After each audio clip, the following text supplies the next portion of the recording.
Showcasing local talent, professionals, and everyday people making Salt Lake City what it is today.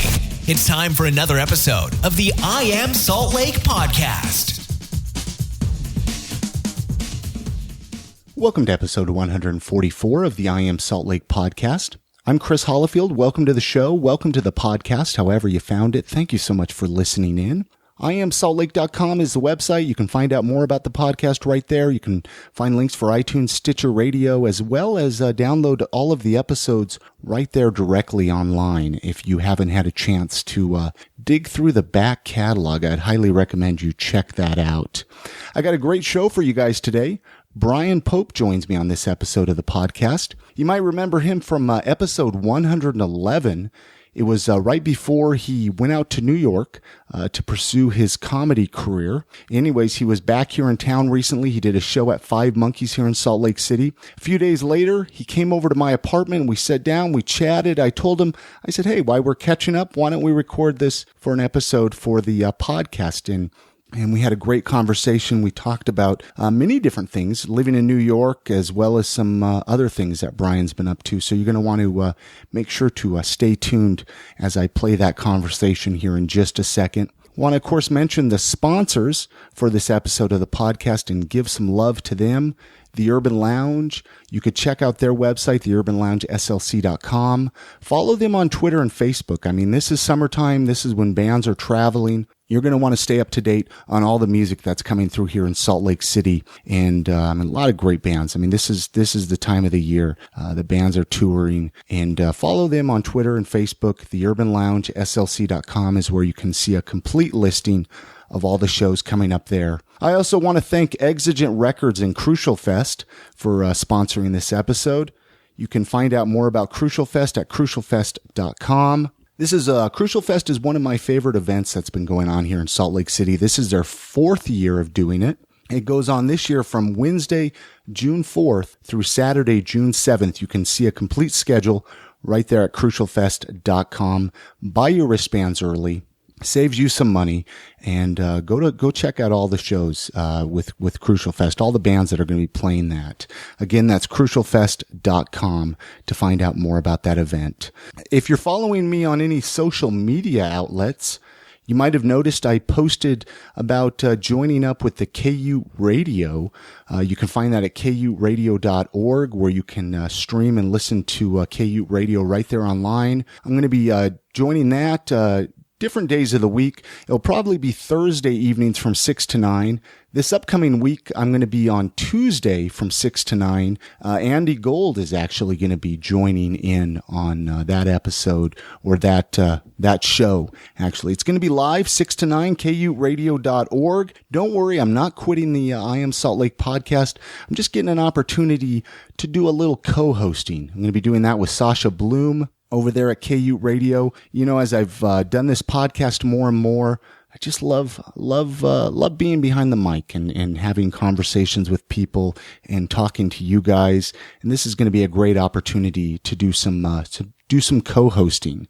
Again, that's kuradio.org. Follow me on Twitter at I Am Salt Lake. I'll keep you guys up to date on all of that. It's going to be really rad because you guys are going to be able to call in. You'll be able to interact a little bit more with me because it will be a live show that I'll be doing. Again, that's going to be going on this Tuesday, May 6th from 6 to 9. Join me. It'll be my first show on KU Radio with Sasha Bloom.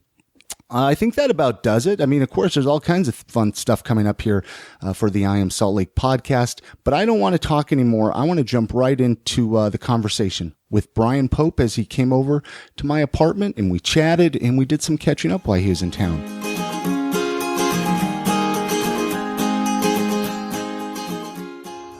Let's start off. You know, I'm never good with these introductions. You know what I mean? Like, it's like, how do you start this? So, Brian, I'm sitting down with Brian Pope. He offered to sit down. He's a busy guy. He's in town from New York. Yeah. And you were back on episode 111. 111. Back in October, right before you took off to New York City. Like, your bags were packed. You were... I think I was here literally the day before I left. Yeah. No, well, yeah. I didn't even realize you were moving. You know what I mean? And it's hard to keep up with everything in this small town of Salt Lake. And So you offered to sit down a few days before you moved, and now you live out in New York, and you need to adjust the mic there a little bit. No, it's good. No, yeah. Well, you're a seasoned mic man. I'm a seasoned mic man. I'm very technical with these things. So I don't know where to start. I mean, let's talk about New York for a little bit. I mean, we got a lot to talk about. So you moved out to New York. What was? I mean, be honest with me. You psyched yourself up. Mm-hmm. You're like, okay, I'm going to move to New York. You get out there. You move out there.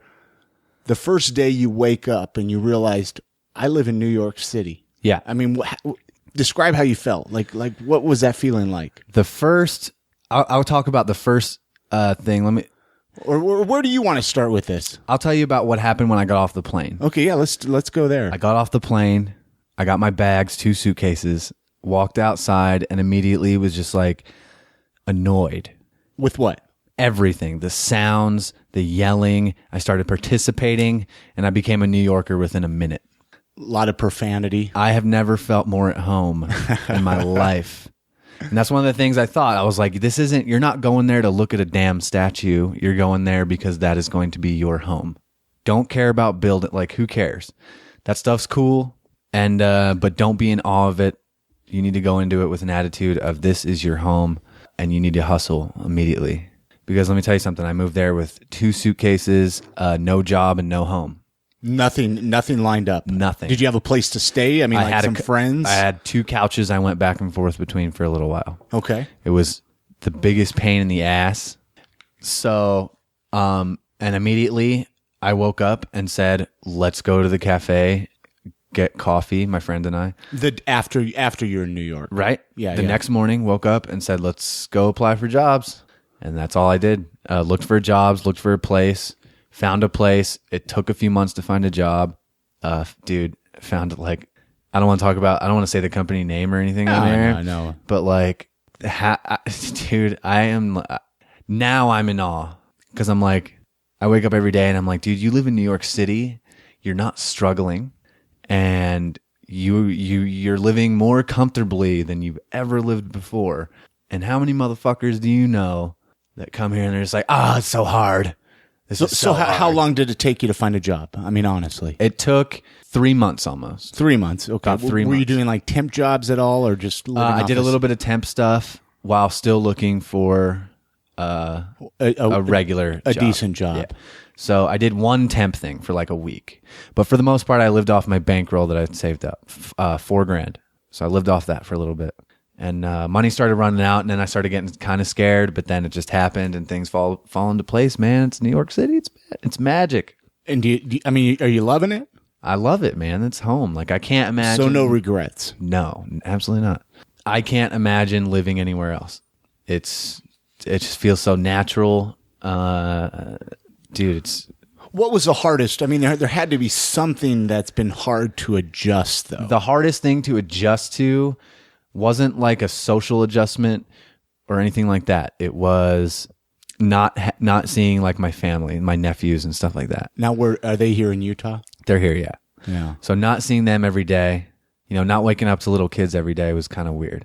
And, it's still hard a little bit on that front, but, for the most part, we're adult, like I'm an adult, I need to go find.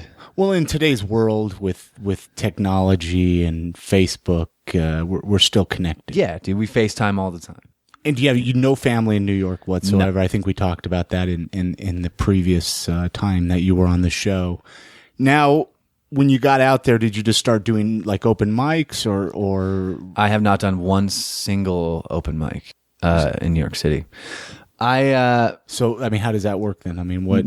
Open mics, here's the thing. They work for some people. They don't necessarily. A New York open mic, depending on what it is, there's some that are pretty good, but depending on which one it is not going to do much for me. So you're doing shows then? I'm getting spots at clubs. I'm diligently trying to get past at clubs. I don't want to, I don't think it's a waste of time to do an open mic. I don't want to say that. I just don't think that I'm going to, at this point in time, I'm not going to benefit from that. I'm not going to benefit from a room full of comics not paying attention, because I don't need to figure out. I'm always going to be figuring out my voice and stuff like that, but I don't need to figure out how to work the stage. Does that make sense? So explain how that works in. I mean, I've talked to a lot of comedians on the podcast. Okay. Maybe it's different here in Utah, but it seems like you have to be noticed to get asked to say, hey, will you headline this show? Will you open up for this comedian? Is it different in New York? It's, dude, it's really not that much different, but picture, okay, so there's a good scene here, right? There's a lot of comics. You're more familiar with it than I am, probably. There's a lot of comics here. You've probably talked to quite a few. I've talked to a handful, yeah. What, 60% of your podcast might be comics, right? Probably, yeah. Because, I mean, comedy's awesome. It's fun to talk to comics. And here, everyone, I feel like, is kind of one giant group together. We all know each other. We're all friends for the most part. More so now than when I left, and we'll get to that. That's just, if you were to take the comedy scene here and put it there, that's just one little piece. There's thousands of these groups. In New York. So it's like here, but times 20. Like there's 1,000 comics, 10,000 comics, and with 10,000 comics comes 9,000 bad comics. So it's like, it's kind of weird. Like there's a lot of people are like, you know, they hit me up and they're like, come do this show and bring 5 people and I'll give you 7 minutes. And I'm like, no, I will bring people for 7 minutes on your stage if it's going to benefit me. My whole thing is I'm trying to, I network really well. I meet the right people and I know how to market myself to get on stage, I guess, without a criteria. Why do you feel you do? Why? Just something you've learned compared to other people, or why? I don't know if it's compared to other people. I mean, maybe one of the well, different... you see so many people fail, right, when they go to New York. I think it's because they don't believe in themselves. Anyone will tell you that knows me. They'll be like, dude, that Brian is one of the most self-deprecating guys. He's so insecure about everything, and he's kind of a depressing dude. But when it comes to stand-up, that's the one thing I know and believe, like in my heart, that I'm good at. I believe in my ability as a stand-up, like more than I believe in anything. What made you believe that? Because I'm sure people put you down, say you're no good. I'm sure that there's people out there, right, that talk shit. I mean, there's been a little bit of your face. What? You're like, there's some people that talk shit. No, come on. These fucking guys. I mean, there's probably people that talk shit. I haven't really heard it from audience members. Maybe a little bit when I bomb here and there, you know. People say like, oh, you know what you should have done? You should have done this. That's what you should have done. Yeah. And you're like, yeah. But that's just the nature of the beast. I mean, are there comics that probably think I suck? I don't know. Probably. But nobody's told this to your face. I'm just curious. I'm not saying you suck. I'm curious. No one's come straight up to my face ever and said, you suck. Okay. At comedy. The majority of the feedback I get is good. And I just know that it is. Like by reading the crowds and their response, the crowd's response tells you what you are. I mean, I was just curious because, you know, I've dabbled in so many things and, you know, you get negative feedback and you're like, fuck, man, should I keep doing this? Am I any good at this? You know, and it tears you down. It does. But I mean, one of the things you got to do is you just got to keep going, man. I really do believe one of the things I tell people when they're like, oh, you're a comedian. Are you good? I'm like, yeah, I'm pretty good. So you got to believe in yourself. You do. You really do. No matter how, like, I mean, it's going to come off cocky, but you got to get over that shit. Because, like, I know I'm coming off arrogant right now, but I'm not. I do. I believe in it. I just think, I mean, I really think I'm doing exactly what I'm supposed to be doing.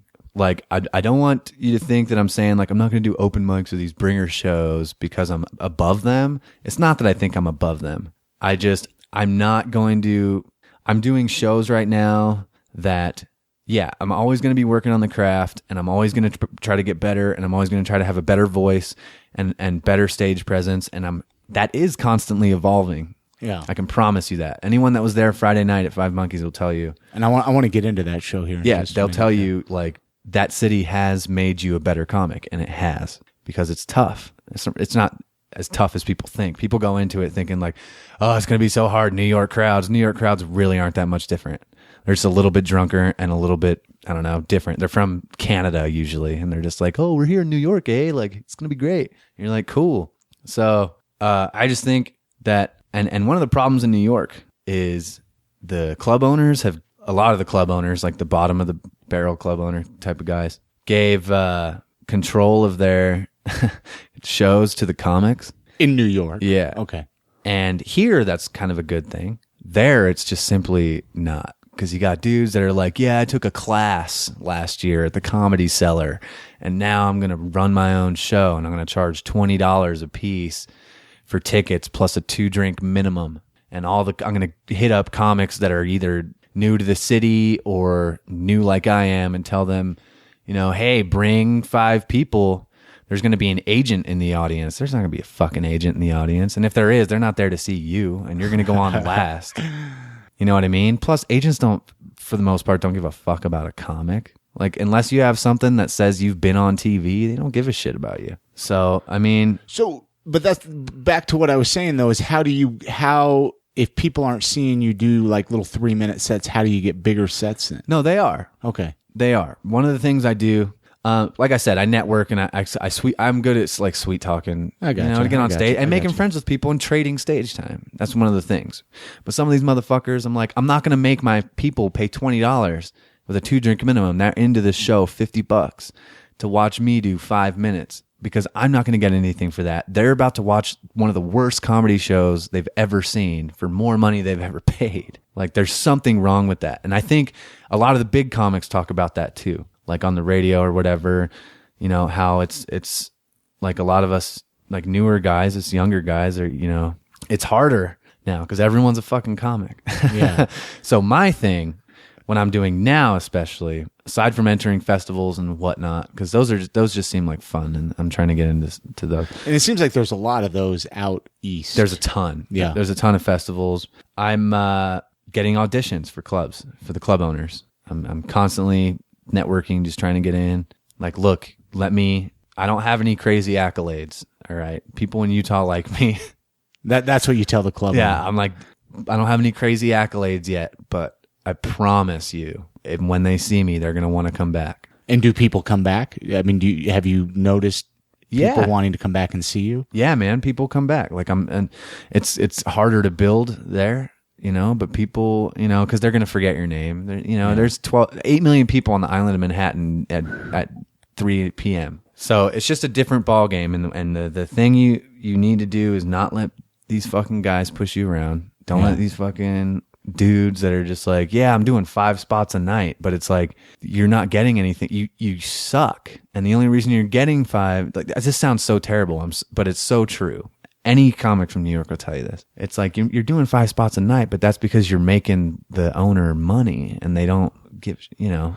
Do you notice? Not that there's any owners here like that. What's the biggest difference you see in stand-up comics out there versus in Salt Lake City? I don't. You don't see any difference? Not that. It depends on which comics you're. Yeah, I mean, talking. I guess that's kind of a broad range, and I mean, I have to be honest with you, man. This is gonna sound fucking terrible. Let's do it. I've seen more shit than good. That's one of the problems in New York. Yeah, I've seen a lot of good, and it's great. But because there's so many more people, it's almost like you see more bad than good. Do you think? Well, that kind of goes back to what I kind of. In Salt Lake, it's almost like you do stick out a little bit more, so you really have to perfect whatever it is that you do if you want people, because people are going to notice you very quickly here versus in a big city like New York. Yeah, exactly. And it's like Friday night, dude, that place was packed. 5 Monkeys. 5 Monkeys. How was that show? There to see me. It was fucking fantastic, man. Yeah.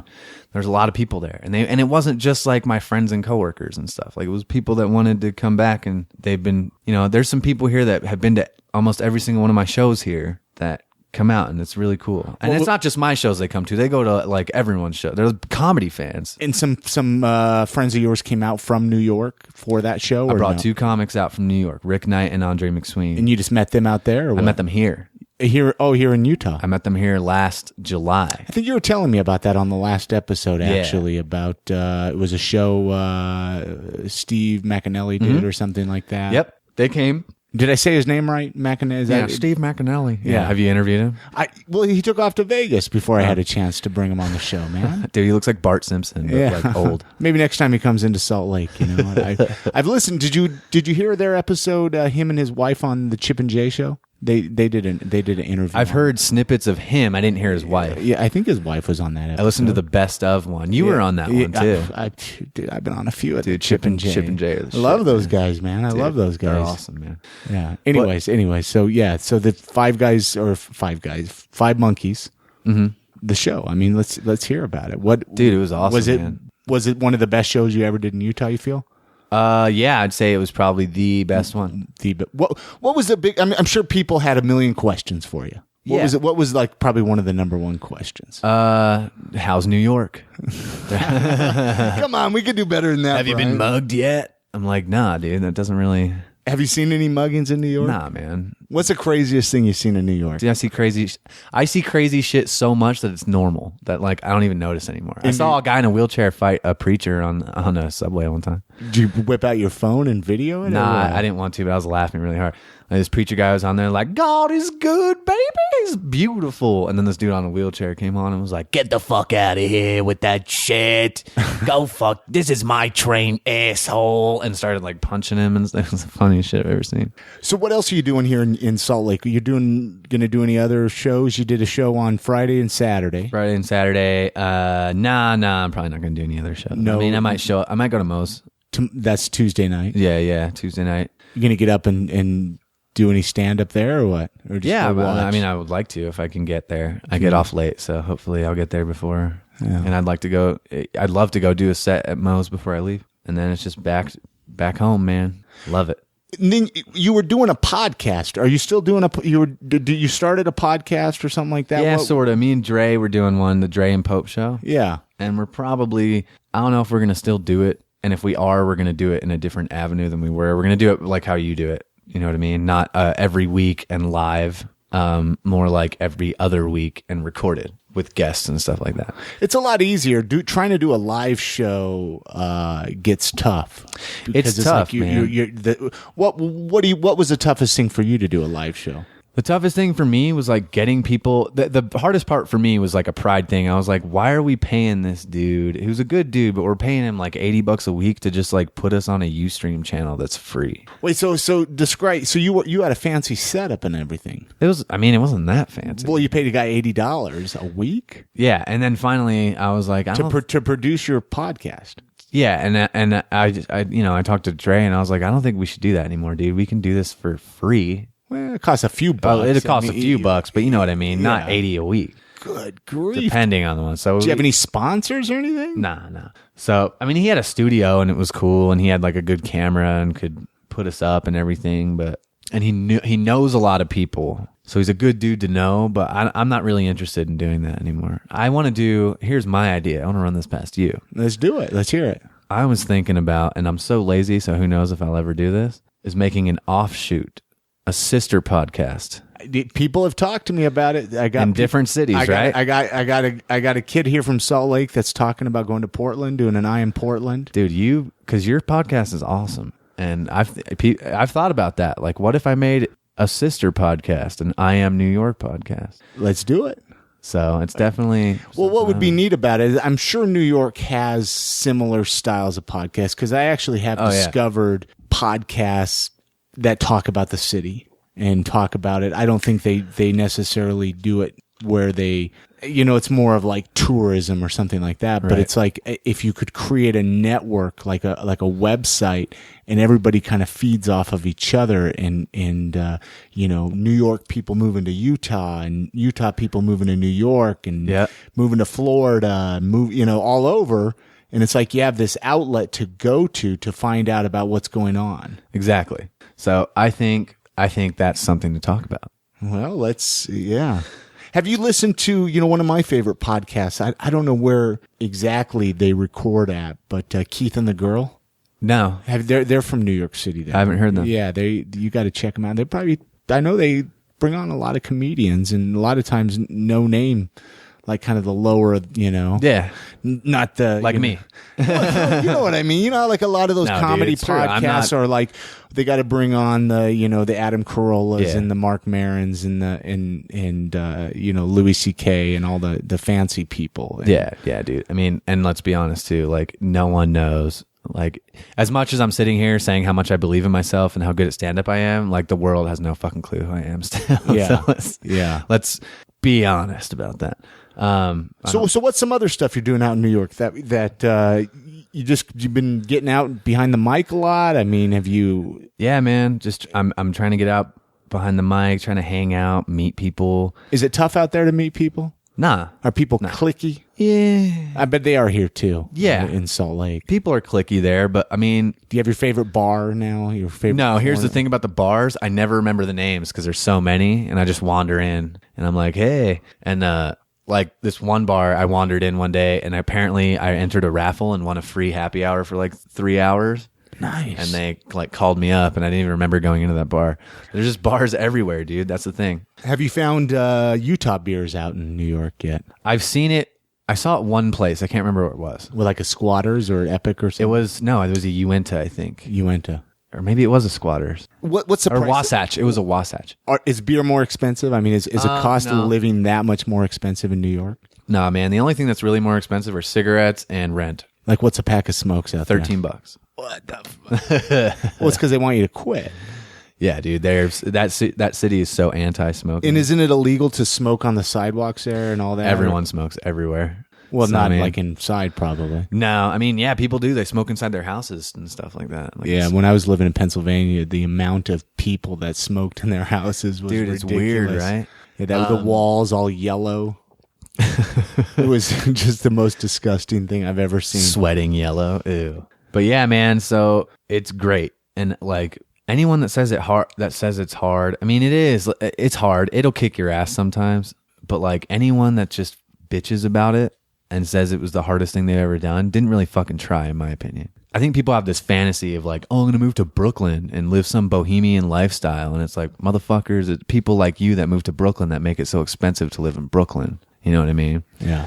And, I'm going to live this bohemian lifestyle and do fucking stand up and become famous. And I'm going to work at 3 different restaurants. And it's, are you going to do that? I'm like, nah, man, I'm going to get a paycheck with a comma in it. And then I'm going to go out and do stand up at night. Do you see yourself staying in New York for a while? Forever, yeah. Forever? Mm-hmm. You don't see yourself like, okay, let's try out LA or... Nah, man. The only way I'll ever go to LA is if I have to. Well, I got some different questions to ask you. Okay. Kind of spice it up, fun, I sound so fucking like... Listen to me. I'm just like, oh, my paychecks are better than yours and I'm better than you. Well, I'm the one with the headphones I'm not trying to sound like I'm better than anyone. I'm saying, like, why not do it that way? You know what I'm saying? Actually, okay, before I get into these other questions, is there anything, I mean, I'm sure, obviously people in Salt Lake are going to be listening to this and, people, Right. Is there anything you want to tell them? People in Salt Lake City? Yeah, I mean, come on. What do you want to tell? I'm sure you haven't had the opportunity to talk to everybody here. No. That I love them. Well, I thought you love them. I actually talk about Salt Lake City every day. Yeah. To at least one person. And they're always like, will you stop fucking talking about Utah so much? Because I'm always like, oh yeah, well, where I'm from. Is there something you miss the most? Besides my family? I know we talked about everything you're going to miss on the last time you were on the show. Yeah. I miss people. I miss people, man. I miss the comedians more than anything. Like my friends that are comics. I miss seeing them perform.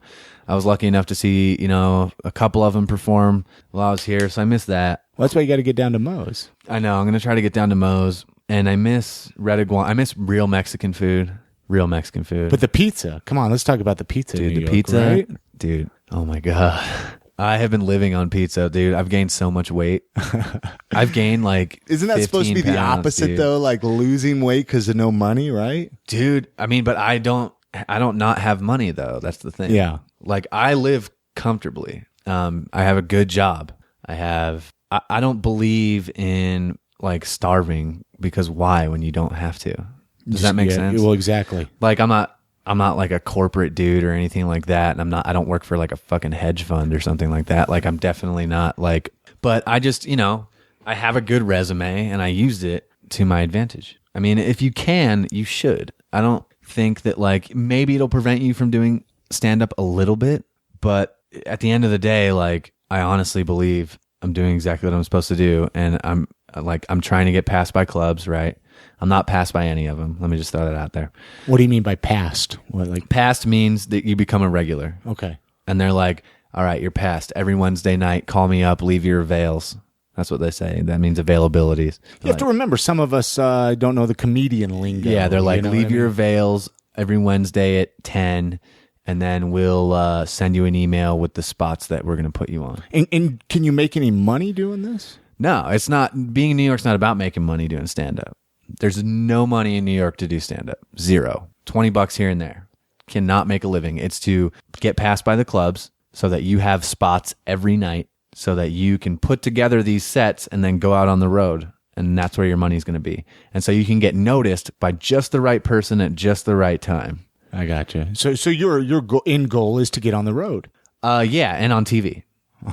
Back to that TV. You're gonna get a TV show. My goal is more to get on TV. If I could get on the road and start making a lot of money doing that, that'd be great. But the only way to do that really is to get on TV. I mean, I know people that work the road, but the big bucks is you get on TV, then people know who you are, and then you hit the road. Well, or do a podcast. And so that's the way to get famous, though, Brian. You seriously have to do a podcast. And see, that's the thing that sucks too. Is there a million of them out there, or what? Well, no, it's not that. It's not about the podcast thing. It's about the fame thing. Like, I really don't, and I'm not full of shit. I swear to God, I don't like the idea of being a famous guy. Well, I mean, I've been doing this podcast for close to 2 years, and I still live in, No, I just mean like getting on TV and like being noticed everywhere you go and stuff like that. You. Not Yeah, that would happen, but I'm just saying if it did, that frightens me. You were talking about wanting to write a TV show, though, before. Yeah, I'm definitely still. You want to write like and act as well? Yeah, absolutely. Yeah, I think every comedian wants to do that. What if you got offered like a drama role? I would do it in a heartbeat. Yeah, it wouldn't necessarily have to be a comedian. No, it wouldn't. Role. No, anything entertainment. I'm trying to get into voice work too. So, well, you have a good voice for. Why? Thank you. Anyways, let's say that you can own any pet, illegal or not illegal, right? Yeah, human. What you would own a human pet, like a zombie or just straight up human? I don't know, like someone's 8-year-old. I'd make him do shit that would otherwise give me a felony. Like I'd be like, go light shit on the neighbor's door. Don't worry, you're not gonna go to jail. Let's say you had the ability to resurrect one celebrity from the past. Who would you bring back to life? I would bring back. Wow, that's a really tough one. A celebrity from the past. I'm gonna say someone that went way too young. Greg Giraldo, the comedian Greg Giraldo. Okay, I would bring him back. He's one of my favorites, and he died way too young, so I'd bring him back. Let's say that you can erase any time period of your past. What time period would it be? The last 30 minutes? No, I'm just kidding. The last 30 minutes? Come on, it's not that bad, Brian. If I could erase anything from my past, it would have to be every single moment I've seen my stepdad naked, which would be about a good decade worth of time to get rid of. What, would you just like walk around the house naked or what? Would? Would, right? No pun intended there. Does, man. Yeah. This oh, man, dude. It's just like he's bragging, man. I seriously feel like he's bragging. Guess what I got, son?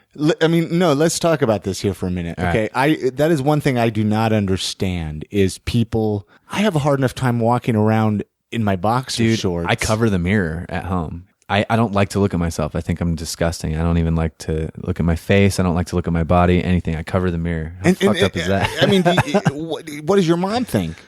My mind thinks No, your mom. Does your mom say anything? Oh, no, she doesn't give a shit. She loves it. It's like, probably. It's like in the middle of the night, though. Like he gets up and goes to the pantry and gets like a handful of pretzels and goes back to the room. Why he's naked? Yeah. Does he have a shirt on? And then he'll go, sorry, and move faster. Oh my gosh. My real dad would never do that though, right? He does do that. Let me tell you what he does. He just wears a XXL shirt that covers like almost all of his junk, but maybe like the tip of his ball sack kind of hangs out a little bit, and then he just walks around the house. Oh my gosh. So on that same note, you can press a button to make any one person explode. Yeah. Who would you blow up? Michelle Bachmann. Michelle. I was thinking it would be your stepdad. No, I love my stepdad, dude, but I just don't want to see him naked. You just don't want to anymore. see him naked. Just like at least put a shirt on. Like I wouldn't care if you had a shirt on, a sock, something. Just a Red Hot Chili Pepper style, right? Let's say that you have the opportunity to sleep with any celebrity. Ooh, movie celebrity, comedian, whatever. Who would it be? Can we just get a little bit like, does it like they could sleep with, dead or alive? Like just sleep with, like there's nothing else going on? Because I have a thing. I've got my top 10 women that I would marry without ever getting to know first, and then I got people that I would just bang. Both. Let's do both here. I'll go one from each. Number one on my list of people I would just bang would probably be Kim Kardashian, because dude, I don't care what you say about her. She's fine, dude. She's got a big, fat, juicy ass. I would agree. But you wouldn't want a relationship with her. No, God no. I'd want to punch her in the butt right after you're done. Call me Ray J, bitch. Number one on women I would marry without getting to know first, Jennifer Lawrence. J-Law, son. Why is that? Why? I just think she's awesome, dude. She's like a good actress. She's really hot. She's nice on TV. She has an Academy Award. She has a nice butt. Who would you marry after you got to know? Or is that yet to be determined? Yet to be determined. No one at this point.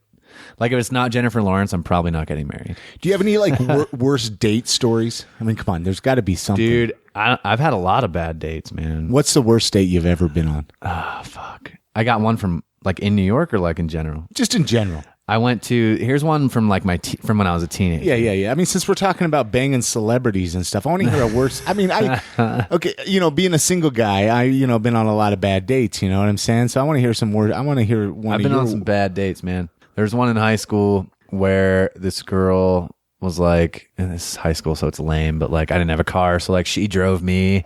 But then like her ex-boyfriend met up with us for some reason. She's like, he's going to hang out with us. He just got out of juvenile detention. I'm like, cool. This sounds like a good time. I can't wait. And then we like went and saw a movie, Elf. We saw Elf in the theaters. And I looked down and he's like holding her knee and like rubbing up and down her leg and stuff like that.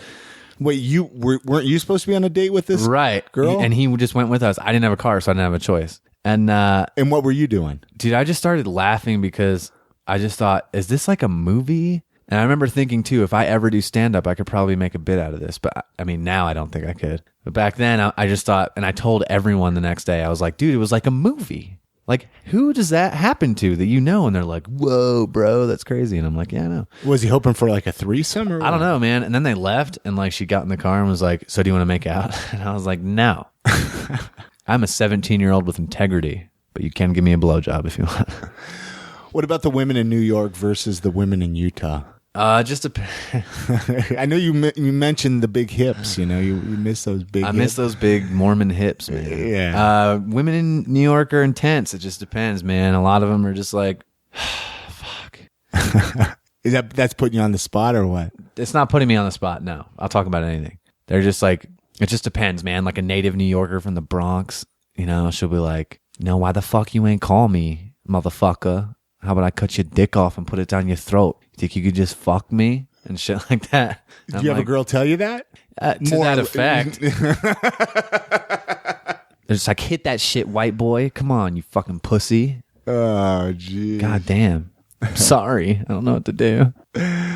Oh. What's your favorite, all-time favorite word to say? Fuck.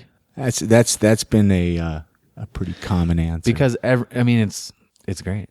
Do you have any superstitions? I tell myself that I don't, but I do. Like they're not, this is my biggest superstition. If I do something wrong or like immoral or something, or like I'll have this weird thing where I'm like, fuck it, I'll leave the light on. And then I'll think to myself, oh, if you leave that light on, you're going to have a bad set. So you better turn it off. Like how fucked up is that, dude? I think that's how I think, dude. I cover the mirrors, and if I don't do little things around the house, you cover the mirrors because you don't want to see yourself naked, or you don't want to see yourself at all. I don't want to see my face. I don't want to see anything. I don't even shave in a mirror, dude. Where do you shave? In the shower without a mirror. And I obviously don't shave, but I can't grow a beard. If I had what you had, I probably would have to use a mirror. I take my contacts out though. Who would you win in a fight, Chuck Norris or Jack Bauer? Chuck Norris, because he's like 72 now. And I fight dirty. Oh, man. And Jack Bauer's cool because Kiefer Sutherland plays Solid Snake in the new Metal Gear Solid game. So sick.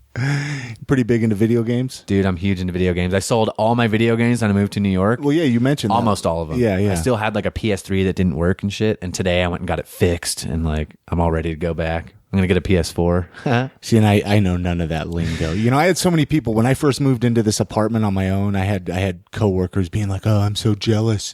You could just sit around and play video games. You don't have a wife now to tell you can't play video games." And I'm just like, dude, I'm not into video games. Like, I just can't. I've tried it. I actually met someone who's a girl that I'm very fond of, who plays. She not only is she ridiculously attractive, but her life like revolves around, it doesn't revolve around, but she's so into games. And the first time I walked into her house, I said, I'm gonna get so fucking fat hanging out with you because you have everything. She had everything you could think of. She even had video game tattoos, man. Was that your dream girl or what? I proposed. Did you? She said no. I was quickly directed back to the subway. Yes.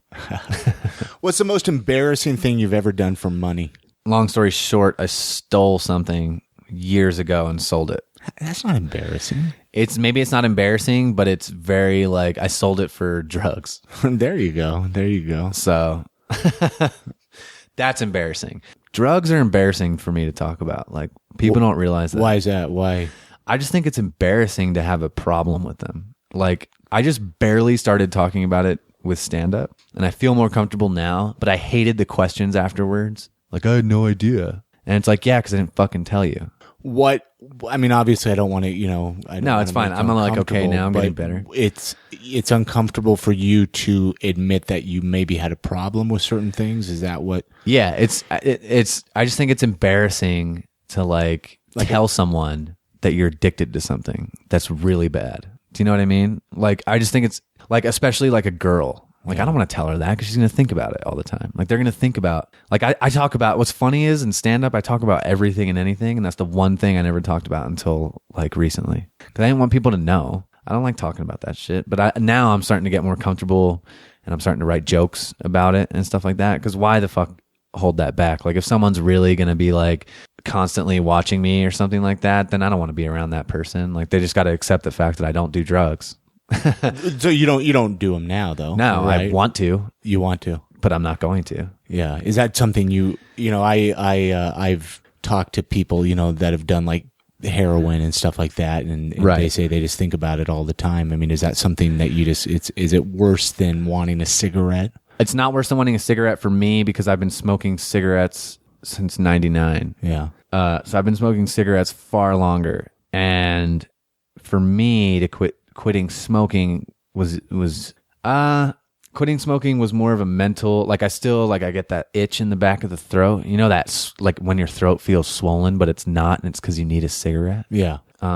That's different than like, I feel like that's way different than like wanting like an Oxycontin. I gotcha. Like coming down off Oxycontin or something like that is like times 10. What made you finally decide to quit it then?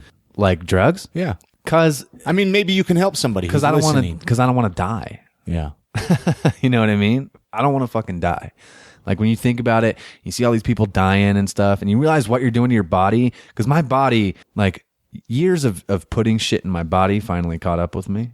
And I'm still young, and that's what scared me. How old are you? 27. Yeah, you look good. So it scared me. The inside started getting fucked up. I started getting really scared. You know how you get addicted to opiates and shit? Is in Utah, you get hurt. And I tell a joke about this now. How I'm like, I just go in and I'm like, hey, I got a mole that looks weird. And he'll be like, oh, it'll be fine, but here's some Oxycontin just in case. Like, they just give you that shit like candy, man. Yeah.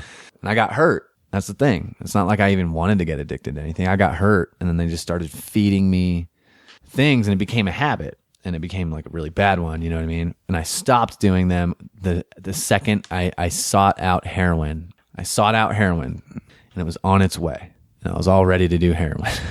Because is it cheaper? It's cheaper, and apparently it gets you fucked up way worse. And I've never done it. But maybe before you die, right? No, hopefully not. If I do heroin, I'm not coming back. I'm gone. If I ever try heroin, I'm never gonna stop. It was on its way, and then it fell through. And I remember thinking like that at that moment, I was like, dude, like you could have just really fucking destroyed your life worse than you could have gone and I even think to this day, and maybe they'll argue against it, but I think most of the, like heroin addicts I know are so, even though they're sober, there's something not there anymore. And they're way different than they were even before they started doing heroin. And it's just like one of those things that you just can't come back from. It was hard enough to like stop taking prescription medication. And I'm just smart enough to where I was like, I'm not going to fucking do this. Now the problem is booze, and always has been booze. And that's something that I struggle with consistently. But, you know, one thing at a time, I guess. Would you like to quit drinking? I would. Why is that? Why just?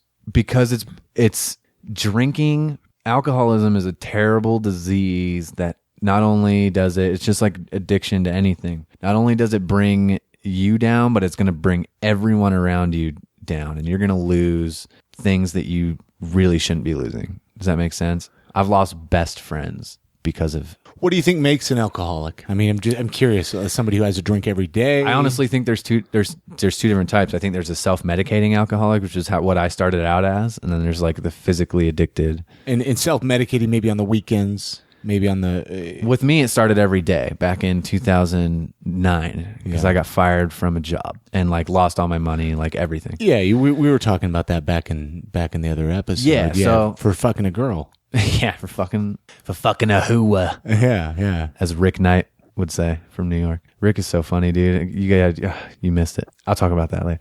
So, I don't know. It started as one of those things. Now it's not as much every day, but it's definitely a thought. You know what I mean?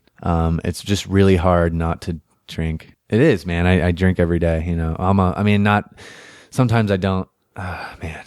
No, I got you. I mean, luckily with me, I would rather smoke weed, but I can't smoke weed because of my job. So yeah, and I can't smoke weed because I just don't like smoking weed. Yeah, and my lungs hurt enough as it is. Yeah, to where I don't want to like go down that path. I honestly haven't smoked for 4 months until I came here, and the reason being is because I was drinking with a friend, and we bought a pack of cigarettes. They're $5, $5.50. Oh, so you quit even smoking cigarettes out in New York? Yeah. Oh, wow. I didn't quit drinking. I'd probably drink more because you only need to get a 6-pack out there because it's like 6%.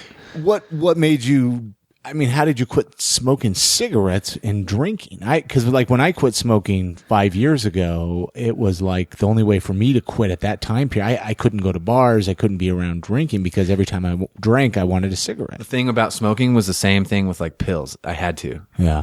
I was coughing so hard.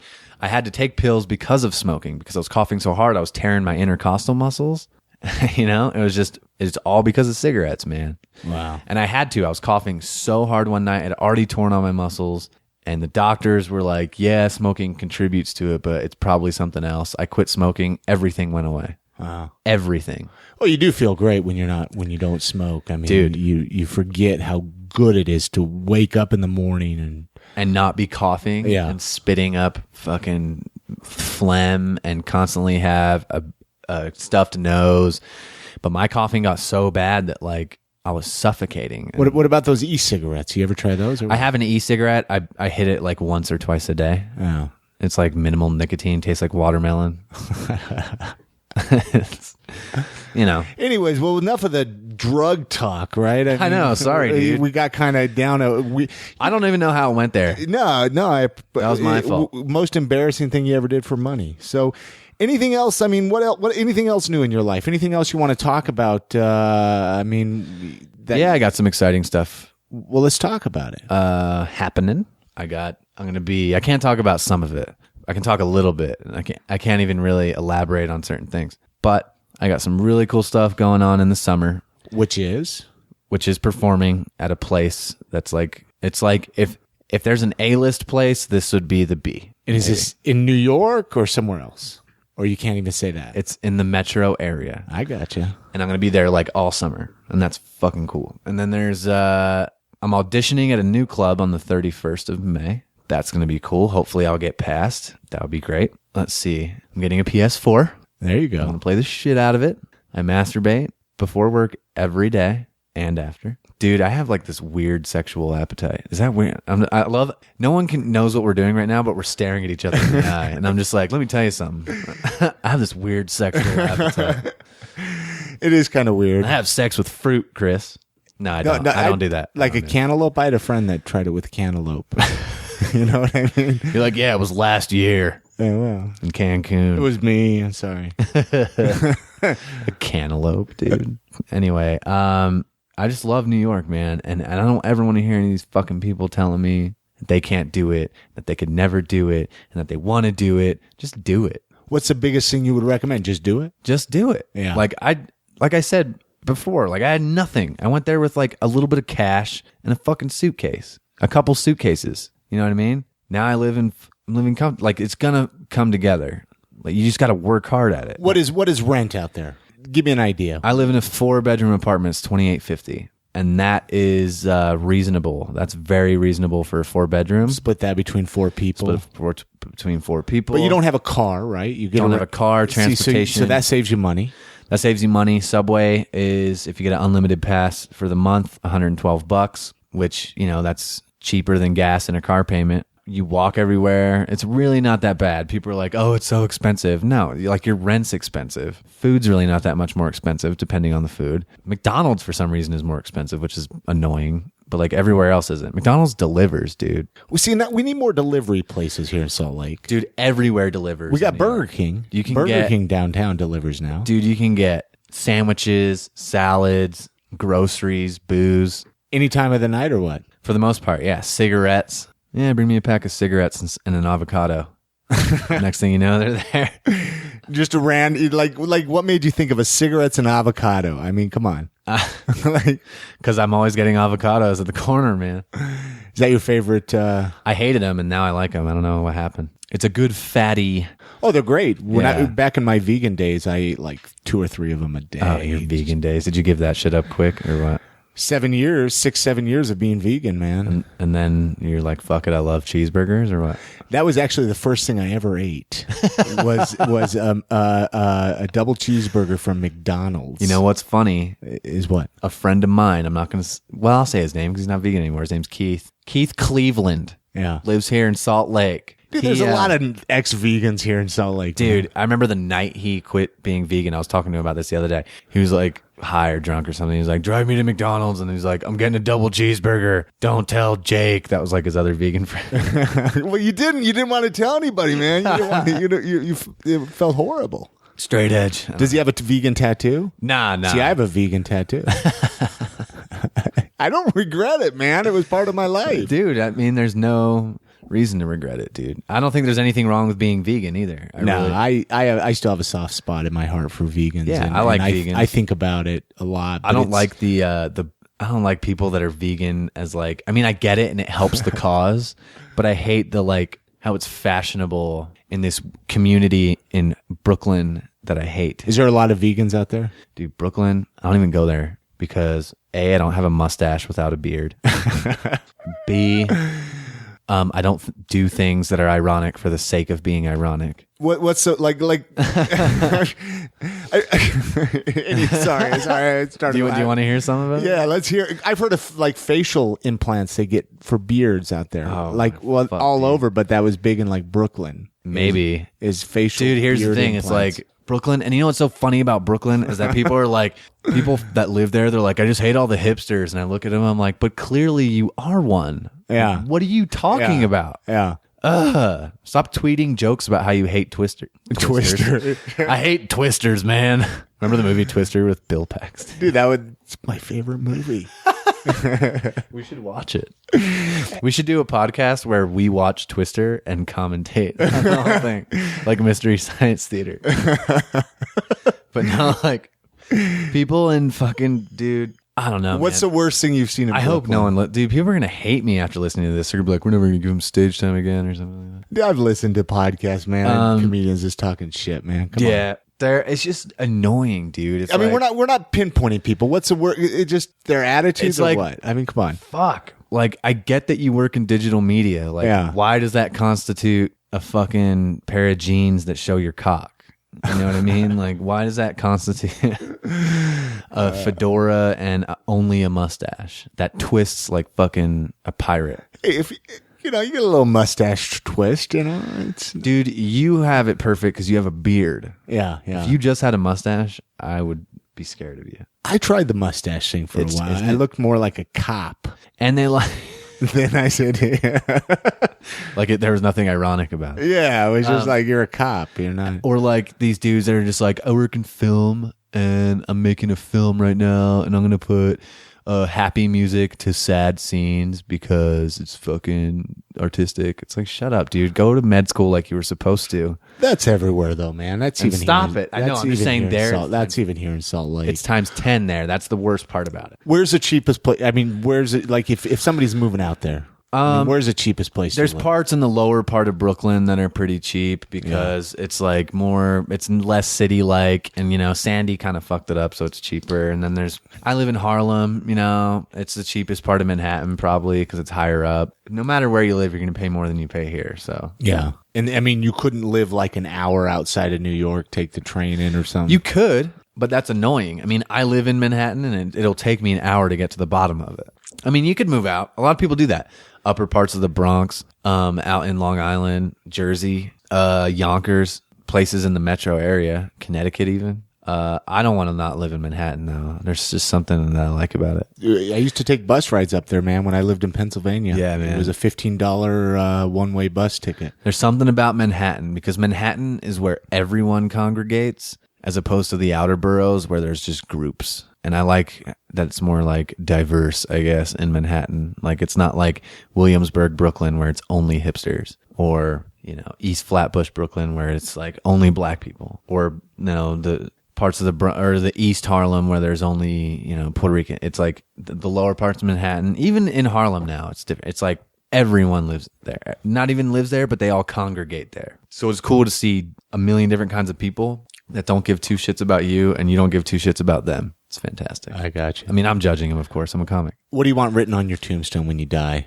And I might have asked you this in the previous episode. On my tombstone, I want it to say, why didn't this happen sooner?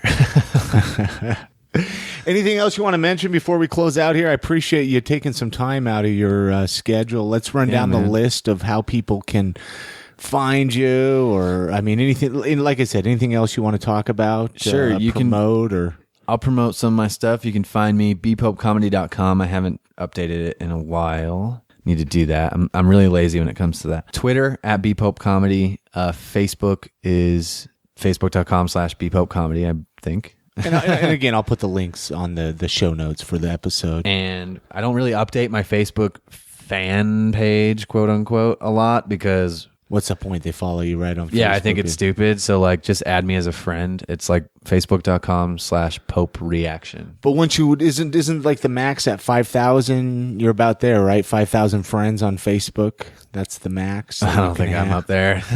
Maybe I'm close to 2. I don't really have a lot of followers. I've only got like 1,000 on Facebook or Twitter. 1,060 something. For a while there, I was way like insecure about that. I was like, why aren't people following me?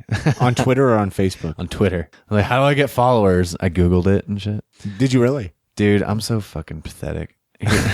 Dude, you could buy followers. I would never do that. I'm kidding. People do that though. Like famous people do that and shit. Yeah. You want to know one of the coolest parts about New York that I haven't touched on? Like, I can sit here and pretend that it's not cool to see like famous comics come around and shit, but it's pretty awesome, dude. Like to be in a comedy club and have someone just waltz in, and that's a really cool. Who have you seen? Not like a crazy amount of people. Like Starstruck. I see Dave Attell a lot. Do you know Dave Attell? Oh yeah. The Insomniac. Yeah, he's everywhere, man. And Gaffigan every once in a while just like pops up. I haven't seen Louis. I saw Louis filming Louis on my street once, but I haven't seen him come into the comedy clubs. But like when he does, everyone snaps a photo and like puts it online. Shit. So I'm like, fuck, why wasn't I there? And I mean, to be honest, like most people there still don't even know who I am.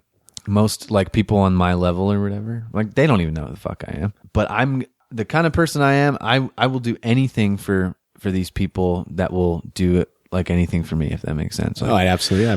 I'm one of the most supportive human beings on the planet, and I'm gonna start producing a show called Comedy Roadkill New York, and which is an homage to obviously the show here at Moe's, which used to be at the Complex, Comedy Roadkill. And it's going to give younger comics and newer people the opportunity to stretch their legs and do more than 7 minutes and see if they are ready to start taking the next step, if that makes sense. Start hitting the road. That I'm excited about. I don't think I will, I think it'll market pretty well because I don't think you'll need to convince people to come watch you do your 7 minutes again. You can say, hey, I'm actually doing 30 minutes tonight, and they'll come. You know what I mean? And not $20 a pop. Is that what the fucking ridiculous. Doors cost $20 or what? If the comics wanted to. The comics get the venue doesn't get the door. They get the drink money. I got you. So it's always going to be a drink minimum, but that's okay. I mean, you're going to get 2 drinks anyway, but $20, man. But you can make a killing in New York being a bartender. Dude, you can totally make a killing being a bartender in New York. Compared to like Salt Lake. But to be a bartender in New York isn't easy. Like, you really got to know someone who knows someone. Most bartenders are foreigners too, from like Ireland and stuff, because they're here for school and they can't get work visas, because if you have a school visa, you can't get a work visa for whatever reason. And so they work all under the table. But yeah, you could make a killing. If you could find that job, hell yeah, take that shit. The reason why I would never do it is because it's at night, and that's why I want to do stand-up. That's when you got to do stand-up. Yeah. I feel like when I interview with you, it's way more like less funny and more intimate, which is cool than like the other podcasts, because you asked like, there's something about you. Do I make you comfortable? Like, I don't want to. You do. I don't want to talk. I don't want to be funny to you. I want to talk about shit. Well, like, I want to have a conversation without being funny. You don't know. It doesn't always have to be dick and fart jokes. I'm probably the least funniest person you've ever had on this podcast. No, and I mean, no, honestly, like Christopher James episode, that was a good one, man. Well, thank you. He started talking about you're getting more Mark Maroney by the day. Is that a bad thing? No, dude, that's an amazing thing. I thought that was one of my favorite like interviews in podcast history. Really? Because the way that you would like engage with him, it was good. Well, thank you. I'm a fan, dude. No, I appreciate it. This podcast has come a long ways, and I've learned a lot. I've had to teach myself a lot, and getting the ability to talk to people. That's the same thing with stand-up conversations. I don't expect people to come on here and be slapstick and funny. You know what I mean? I want to just have conversations with people. You want to learn about them. I do. I find conversations to be fascinating. Anyways, on that note, we'll end it there. And, all right. And you find all the links. Wait, can I say one more thing? Yeah, let's say as much as you want, Brian. I had one more thing to say. What was it? Oh, I wanted to say one more thing about the Salt Lake comedy scene. I want to say, like, holy shit, it's like so much better than it. Not that it wasn't great already, but it seems way better now than it's ever been, ever. And here's my theory: is I think I heard Christopher James talk about this last time too, a little bit, about how he's not going to just play at one fucking place all the time. It was original Moe's shut down. Then more and more comics started going to the complex, because I think in their heads they were like, oh fuck. I know that went through my head. I was like, I took advantage I never took advantage of Moe's. I took it for granted that it was there and was like, oh, it's Sunday, I'm not going to go. And then everyone, I think, was kind of like, fuck, that's one less mic. And then the complex shut down. But now it seems like there's mics everywhere. Ever since the complex shut down, everyone was like, fuck, we can't all just pile in on a Wednesday at Charlie Square or wherever the fuck it is now. Well, it seems like every night of the week you can find somewhere to go in Salt Lake City. Exactly. And I think it's pretty amazing, to be honest. And this group of comics here are some of the most talented individuals I've ever seen. So I hope that your listeners are seeking them out. I went to, and I'm going to say this too before we wrap it up. I went to one of the nights with Wise Guys for the recent comedy carnival, or the comedy festival. Oh, yeah. Comedy festival. I forgot who said it, but they said that, they believe the Salt Lake comedy scene is just going to explode. And that's what they said. We'll see. I think it's great. It has the potential to. I think it's going to explode to the point where it's going to be a place where comics want to come perform, and maybe there'll be more festivals and stuff. As far as ever being a city where you're going to live and be seen and progress your career, never. It's just not possible. There's less than 3 million people in the state. Less than a quarter of them are ever going to come out. Maybe a quarter of them, maybe a quarter. If you want this as your career, if you really do, and you don't just want to be local hero, like you want to go out and you want to be a stand-up for a living, you got to get the fuck. Maybe you can make it a home base and hit the road and do fine, as long as you're finding the right shows. But even the road shows are paying less and less for people that aren't well known. You really got to go to New York, man. I really think that's true. Well, then they're going to take all your stage time there, though. I would never think of I would never think of it like that. I'm kidding. Because I mean, again, that comes back to me believing in myself. And I honestly think that someday, I hope someday that I will get to the point where no one will be able to steal stage time from me. I gotcha. And I honestly, if I never make it there, I'm living my fucking dream, dude. I'm living in New York City and I'm doing stand up in New York City. Even if it's just a little chunk at a time, like I'm doing it. Well, you're living life to the fullest. Yeah. You really are. I mean, every day you wake up, you're not just, working a job, coming home and watching TV. Exactly. And I could honestly work a little bit harder. And that's a mental thing that I hold myself back. And not to sound cocky again, I hate it, dude. I hate sounding this way. I hold myself back because I'm scared of the world knowing who I am. It scares the fuck out of me because I see all these comics that die early and like famous people that die early and stuff like that. And like that scares the shit out of me. And like I already feel uncomfortable when people come up to me. Not uncomfortable where I'm like, get the fuck away from me. Uncomfortable because I don't know how to take like praise, which is funny because I'll be the first one to be like, was that good? Was that good? I sucked, didn't it? But when random people come up and they're like, you're so good. I'm like, thanks. I don't know how to respond. I am so scared of being discovered. Yeah, I'm trying really hard to do it. And I could try harder, but I think I'm still holding myself back. And I just need to get a little bit over that hump and try a little bit harder and get over the fact that if fame is something that happens, you just have to roll with it. Make sense? Makes sense to me. All right, man. Thanks a lot, Brian. Thank you. All right. Many thanks to Brian Pope for coming on this episode of the podcast. I'd love to hear your thoughts on this episode or any other episode of the podcast.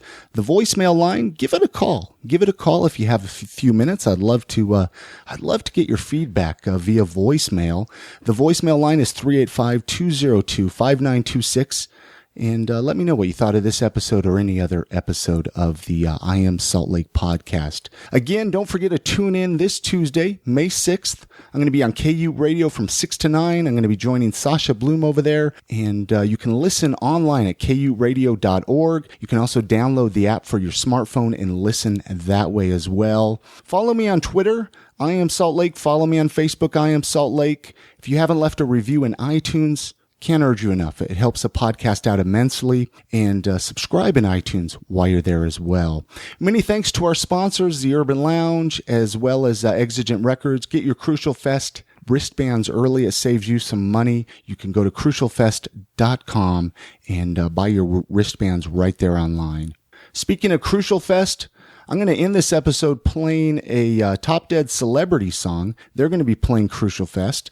Again, you can find the complete schedule on the Crucial Fest website. I'm going to play Fat and Good Looking. That's how we're going to end this episode of the podcast.